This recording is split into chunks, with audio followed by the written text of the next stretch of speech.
আপনি যে কাপড়টা এখন পরেছেন সেটা কি কখনো প্রশ্ন করেছে এই কাপড়টা কোথা থেকে এলো?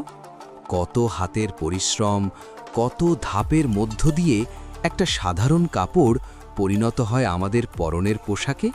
চলুন ঢুকে পড়ি একটি গার্মেন্টস ফ্যাক্টরির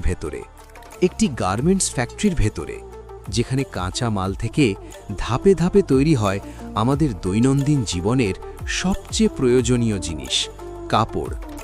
গার্মেন্টস ফ্যাক্টরিতে কাপড় তৈরির পুরো প্রক্রিয়া শুরু হয় ডিজাইন ও পরিকল্পনা দিয়ে। ডিজাইনাররা ঠিক করেন কোন ধরনের পোশাক তৈরি হবে, কাপড়ের রং কেমন হবে, কোন ফ্যাব্রিক ব্যবহার করা হবে, আর পোশাকটি কাদের জন্য বানানো হচ্ছে। ডিজাইন চূড়ান্ত হলে একটি স্যাম্পল পোশাক তৈরি করা হয়।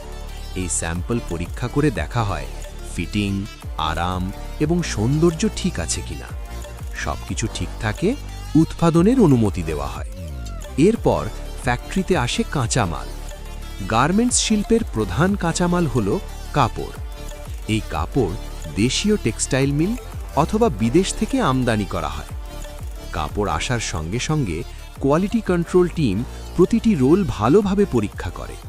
কোনো দাগ, ছেঁড়া, রঙের সমস্যা বা বুননের ত্রুটি থাকলে সেই কাপড় আলাদা করে রাখা হয়। এরপর কাপড়কে কিছু সময় খোলা অবস্থায় রাখা হয়। এতে কাপড়ের ভেতরের টান স্বাভাবিক হয় এবং পরে সেলাইয়ের পর কাপড় সংকুচিত হওয়ার ঝুঁকি কমে যায়। পরবর্তী ধাপে কাপড় যায় কাটিং সেকশনে। বড় বড় টেবিলের ওপর স্তরে স্তরে কাপড় বিছানো হয়। ডিজাইনের প্যাটার্ন অনুযায়ী মার্কিং করে কাপড় কাটা হয়।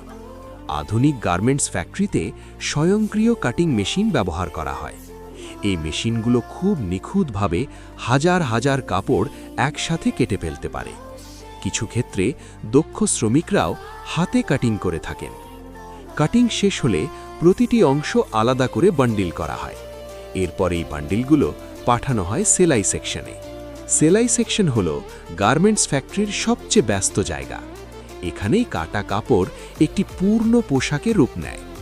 দীর্ঘ সারিতে বসানো থাকে শত শত সেলাই মেশিন। প্রতিটি শ্রমিক একটি নির্দিষ্ট কাজ করেন। কেউ হাতা সেলাই করেন, কেউ কলার লাগান, কেউ পকেট বসান। এইভাবে কাজ ভাগ করে নেওয়ার মাধ্যমে উৎপাদন দ্রুত এবং মানসম্মত হয়। সেলাইয়ের সময় সুপারভাইজাররা নিয়মিত পরীক্ষা করেন সেলাই ঠিক আছে কিনা। সেলাই শেষ হলে পোশাক পাঠানো হয় ফিনিশিং সেকশনে। এখানে অতিরিক্ত সুতা কাটা হয়, ইস্ত্রি করা হয় এবং পোশাকের শেষ রূপ দেওয়া হয়। এরপর প্রতিটি পোশাক আবারও কোয়ালিটি চেকের মধ্য দিয়ে যায়।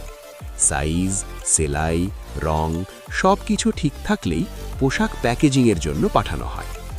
প্যাকেজিং সেকশনে পোশাক ভাঁজ করে পলি ব্যাগে ঢোকানো হয়। এরপর কার্টনে ভরে গুদামে পাঠানো হয়।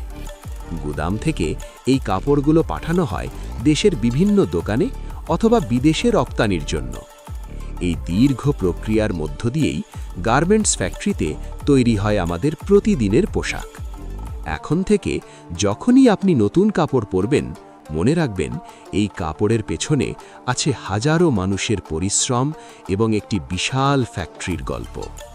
এই ধরনের আরও বাস্তব গল্প জানতে ভিডিওটি লাইক করুন এবং চ্যানেলটি সাবস্ক্রাইব করতে ভুলবেন না।